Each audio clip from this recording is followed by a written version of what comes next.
Según los políticos, la población mundial puede dividirse de la siguiente manera. El 90% son borregos analfabetos que solo ven fútbol y son incapaces de desarrollar espíritu crítico.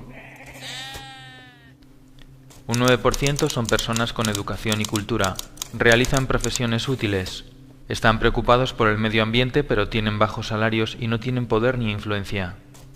Un 1% restante se queda con todas las riquezas, destruyen los recursos naturales y explotan al 99%.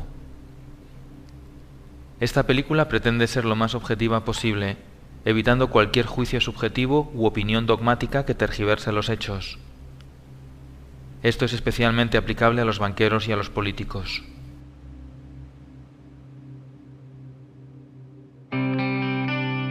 Según el Bank for International Settlements, los bancos alemanes y franceses tienen expuestos en la economía española y la italiana unos 730.000 millones de euros. Según Santa Claus, el mayor problema de la economía española es el déficit público.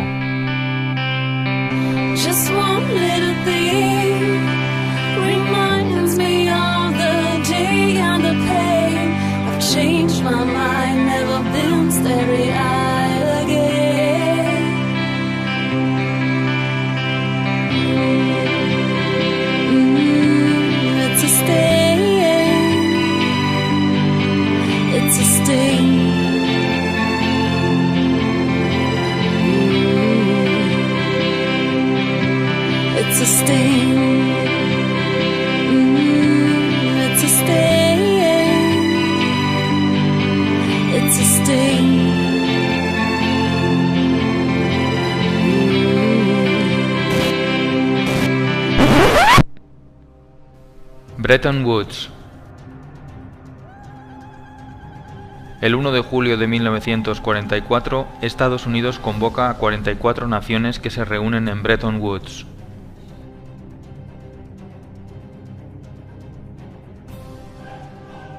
Se piensa que para llegar a la paz y a la prosperidad hay que implantar una política librecambista. En Bretton Woods se crean dos organismos clave en la economía actual: el Banco Mundial y el Fondo Monetario Internacional.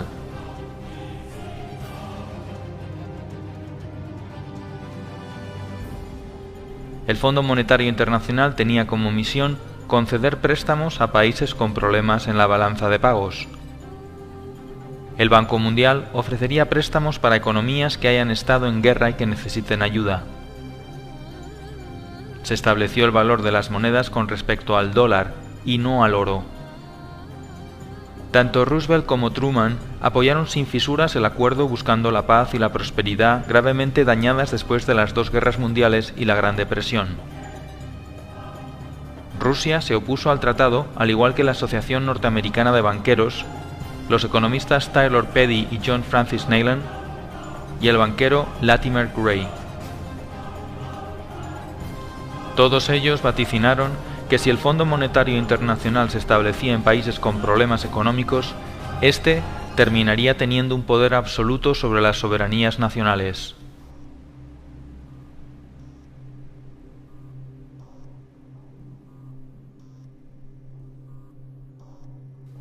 Entonces, surge una pregunta: ¿qué es el dinero?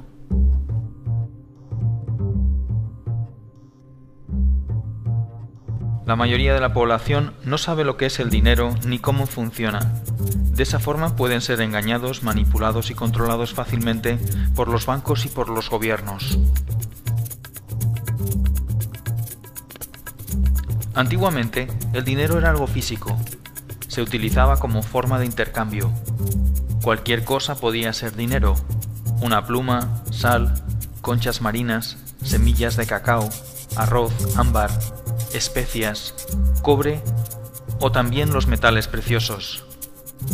Con el tiempo aparecieron las primeras monedas y luego billetes cuyo valor se referenciaba con el oro o con la plata. Como el oro era muy engorroso de transportar, se empezó a guardar en bancos y estos emitieron pagarés que valían lo mismo que el valor depositado en oro. Pronto los banqueros se dieron cuenta de una cosa: si un banco emite mucho más pagarés que el oro que tiene depositado, nadie se dará cuenta y le hará mucho más rico.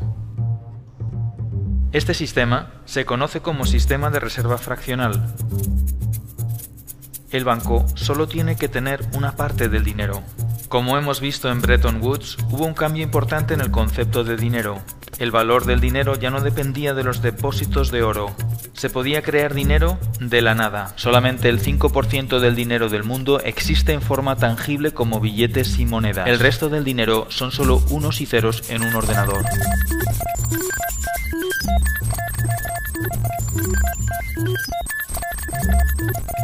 La actual política monetaria se basa en el sistema de reserva fraccionaria.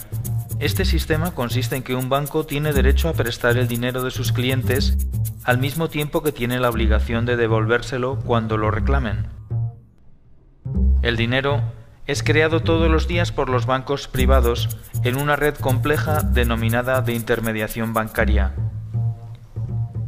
Cada vez que alguien pide un préstamo, el banco emite un pagaré que de la nada se convierte en dinero. Aunque se crea el dinero de esta manera, el sistema está fuertemente regulado y se basa en la confianza. Para que esto sea posible, se establece un pequeño control llamado el requerimiento fraccional de reserva.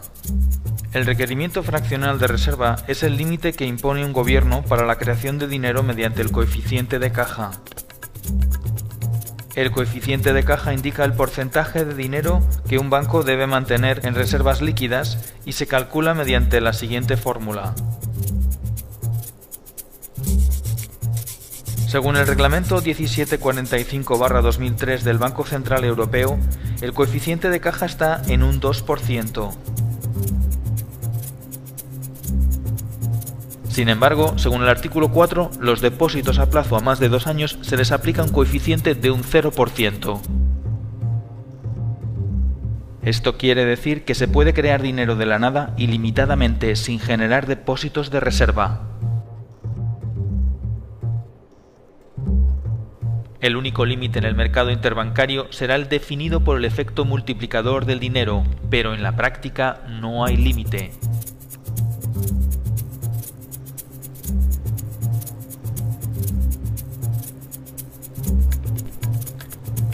El efecto multiplicador define que por cada 1.000 euros se pueden crear de la nada 50.000 euros más. Es decir, por cada dólar o euro depositado se podían crear otros 50 más de la nada. Esto viene a ser un índice de la relación entre la economía real y la economía ficticia.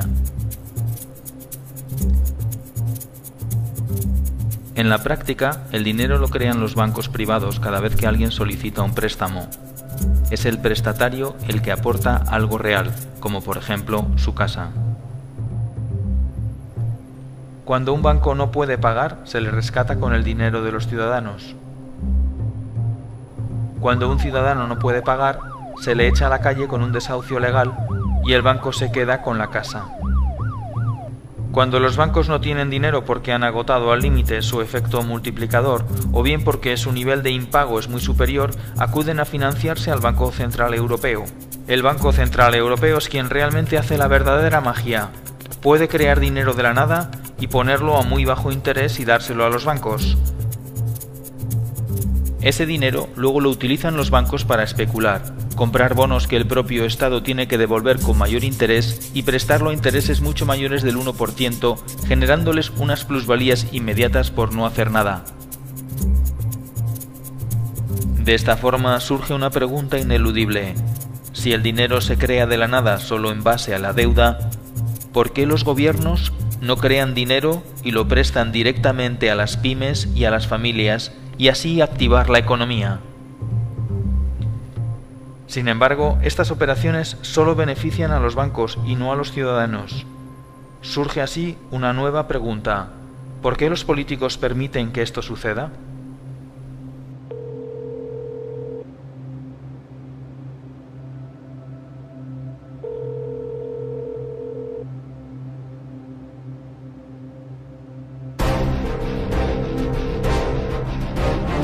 Teoría de las puertas giratorias. Los políticos gastan el dinero público en proyectos, endeudándose, pidiendo dinero a bancos que crean el dinero de la nada, pero que cobran intereses haciéndoles un favor.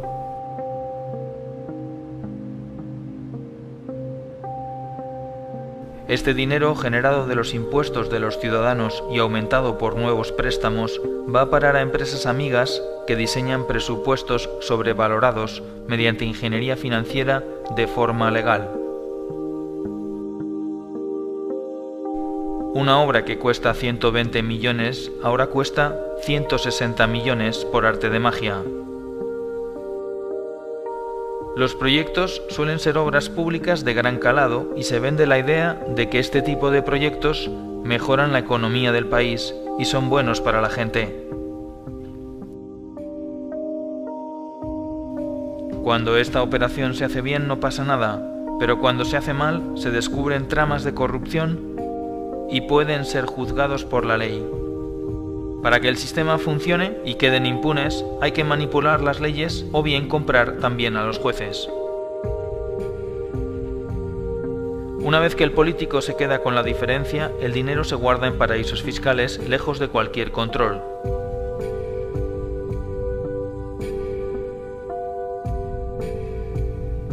Las cantidades son tan grandes que incluso vale la pena pasar unos años en la cárcel.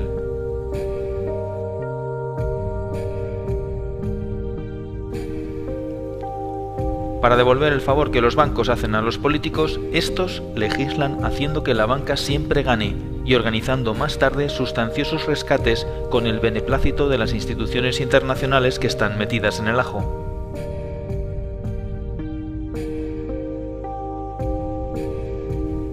A veces es un banco, otras veces es una multinacional,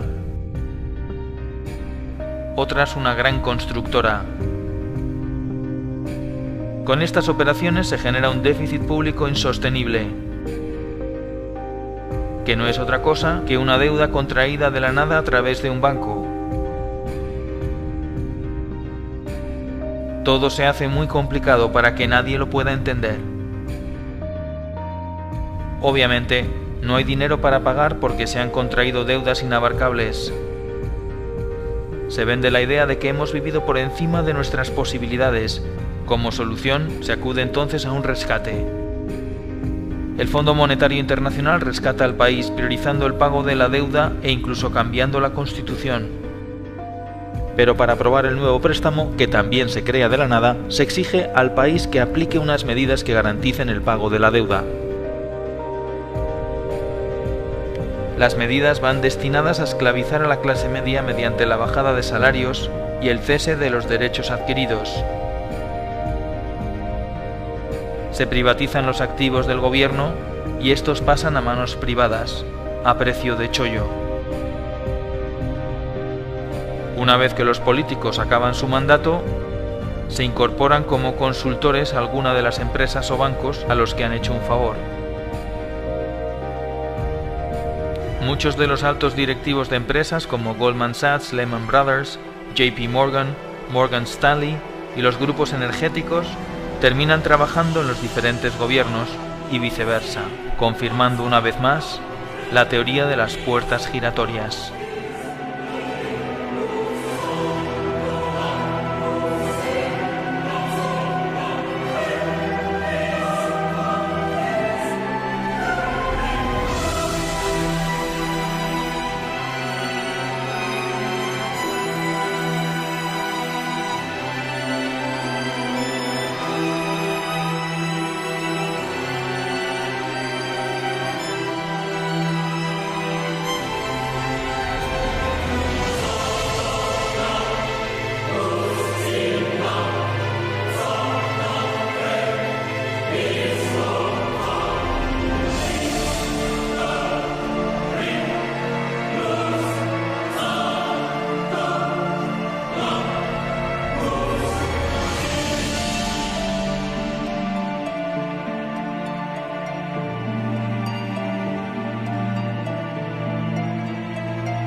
Da igual que sean de un signo o de otro, de derechas o de izquierdas, demócratas o republicanos, progresistas o conservadores.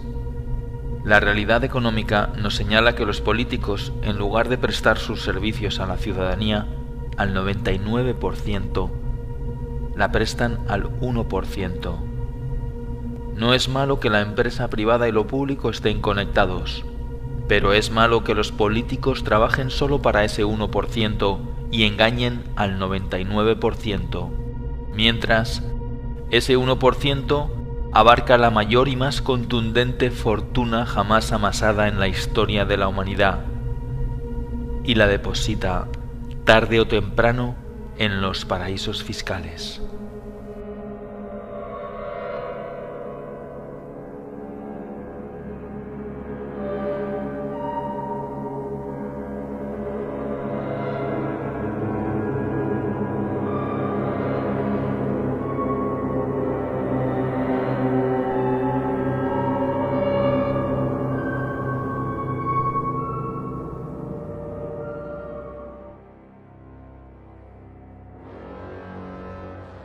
La gran mayoría de las empresas que cotizan en el IBEX 35 tienen presencia en los paraísos fiscales.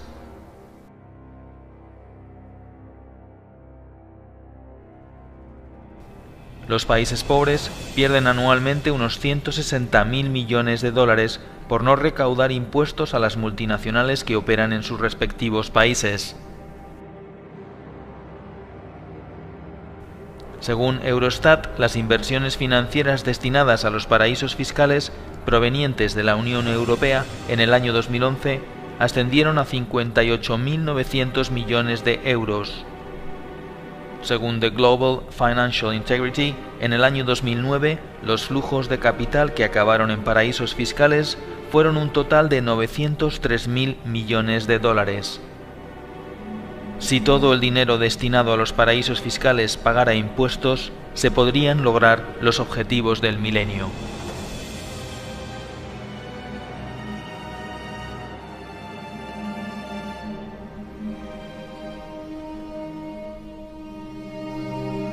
Como hemos visto, el principal problema de la economía no es el déficit público, ni siquiera la deuda. Todos esos males no son problemas, son consecuencias.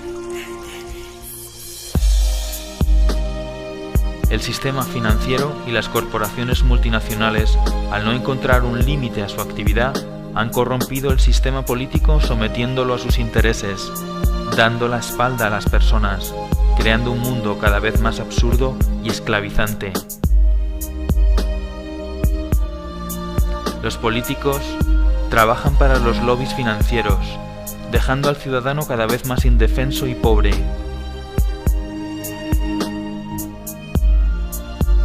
Dos tercios de los habitantes de nuestro planeta son pobres, y más de 1.000 millones de personas conviven con la malnutrición y el hambre. Y mientras, se inyectan miles de millones de euros a los bancos.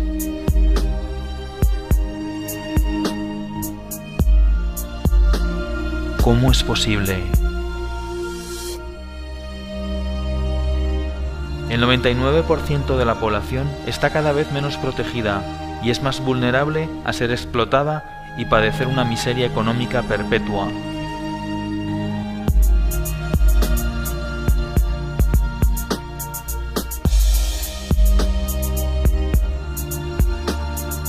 No es una crisis, es la mayor estafa de la historia. Todo por culpa de unos pocos que manipulan la economía y las leyes a su antojo. Entonces, surge una nueva pregunta, tal vez la última. ¿Qué podemos hacer?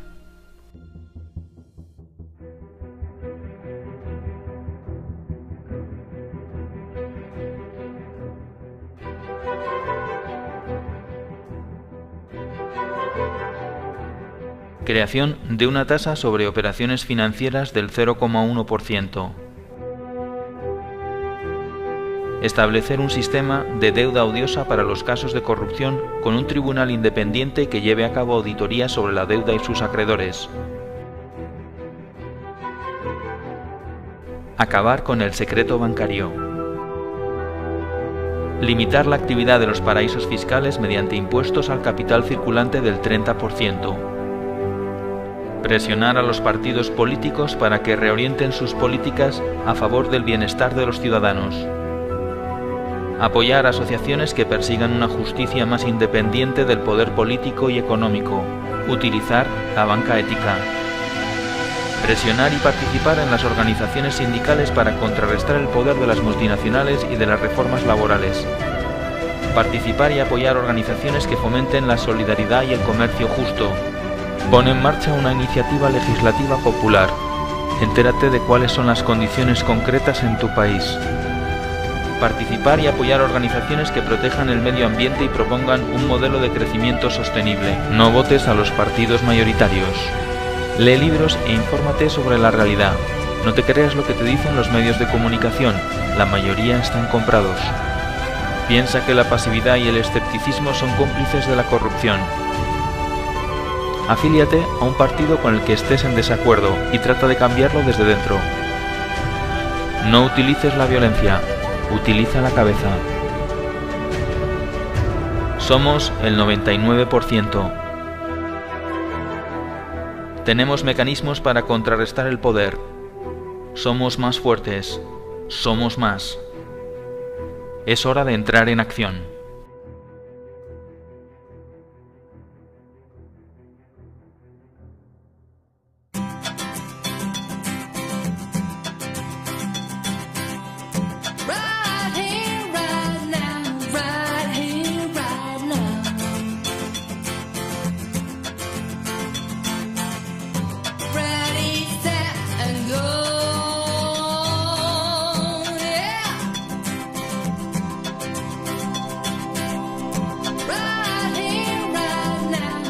Millennium development project 8 बैनुल-अक़वामी तरक्याती मनाज़िल हैं जिन्हें सरकारी तौर पर करारदाद की शक्ल में अक़वामी मुत्तहिदा के मिलेनियम समिट के बाद अपनाया गया था।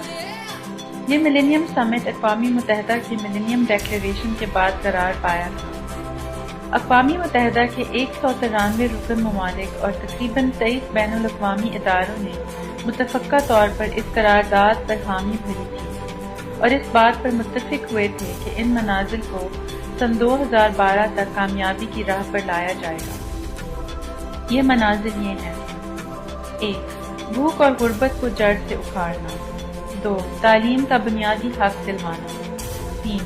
जिनसी तवाज़ुन और मसावात को आगे बढ़ाना और औरतों को उनके हकूक़ दिलवाना और इनको इख्तियारात देना। 4. नए पैदा बच्चों की शराह अमवात में कमी लाना। 5. जच्चा और बच्चा की सेहत को बेहतर बनाना। 6. मलेरिया और एड्स जैसी महलिक बीमारियों का मुकाबला करना। 7. माहौलियात को यकीनी सूरत देना। 8. दुनिया भर में लोगों को तरक्याती हिस्सादारी देना।